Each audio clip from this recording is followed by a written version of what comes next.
الرجيم بسم الله الرحمن الرحيم لله ما في السماوات وما في الأرض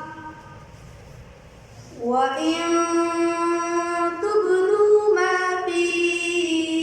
أنفسكم أو تخفوه يحاسبكم به الله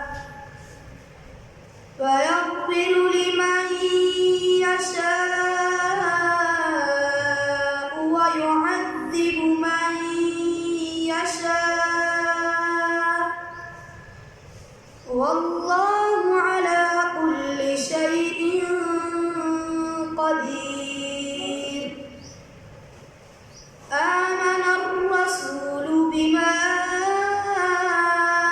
أنزل إليه من ربه